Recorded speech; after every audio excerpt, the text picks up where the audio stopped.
இனிய வணக்கம். 9th students எல்லாம் 10th போர்ஷன் கவர் பண்ணலாம். இனிமேல் 10th போர்ஷன் பார்க்கலாம். அதுக்கு ஒரு சின்ன இன்ட்ரோ வீடியோ தான் இது. நம்ம 10th எப்படி படிக்க போகிறோம், என்ன படிக்கலாம் அப்படின்ற ஒரு சின்ன இன்ட்ரோ தான். நாள் நான் கிளாஸில் என்னோடய டீச்சிங்கில் கிளாஸில் நாள் நான் என்ன டீச் பண்ணுறோன்னு அடுத்த நாள் அந்த சம்மு டெஸ்ட்டு. கண்டிப்பாக அந்த டெஸ்ட்டு வச்சு அவங்க எந்த அளவுக்கு அவங்களோட புரிதல் இருக்குது அப்படின்னு தெரிஞ்சுட்டு தான் அடுத்த கிளாஸை நான் எடுப்பேன்.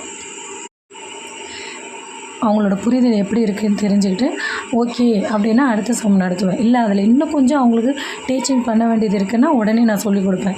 என்னோடய கிளாஸில் எல்லா ஸ்டூடெண்ட்ஸுக்கும் எல்லாருக்குமே கடவுள் படிக்கிற திறனை கொடுத்துருக்காங்க. உங்களால் தான் முடியும், உங்களால் முடியாது அப்படின்ற ஒரு எண்ணமே இருக்கக்கூடாதுன்னு சொல்லி தான் நான் ஆரம்பிப்பேனே.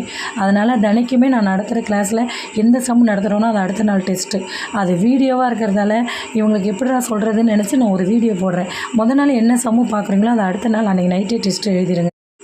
நீங்கள் எந்த அளவுக்கு இதுக்கு எஃபெக்ட் போட்டு உடனே அன்னன்னைய கிளாஸ் அன்னன்னைக்கே ரிப்பீட்டடாக சம்மெல்லாம் போட்டு பார்த்து ஹோம் டெஸ்ட் எழுதுறீங்களோ அந்தளவுக்கு மார்க் ஸ்கோர் பண்ண முடியும். என்னோடய கிளாஸில் இது தான் ஃபாலோ பண்ணுறோம். எல்லா ஸ்டூடெண்ட்ஸுமே நல்லா படிப்பாங்க. அதை மாதிரி நீங்களும் படிக்கணும், நீங்களும் அதிக மார்க் வாங்கணுன்றது தான் என்னோடய எண்ணம். உங்களுக்காக கஷ்டப்படுற உங்கள் அப்பா அம்மாவுக்காக நீங்கள் கொடுக்குற ஒரே ஒரு பரிசு மார்க்கு தான். அதோட சந்தோஷம் அவங்களுக்கு வேறு எதுவுமே கிடையாது. உங்களுக்காக உழைக்கிற உங்கள் அப்பா அம்மாவுக்காக நீங்கள் பண்ண வேண்டியது ஒன்று தான். தினைக்குமே கிளாஸை கவனிங்க.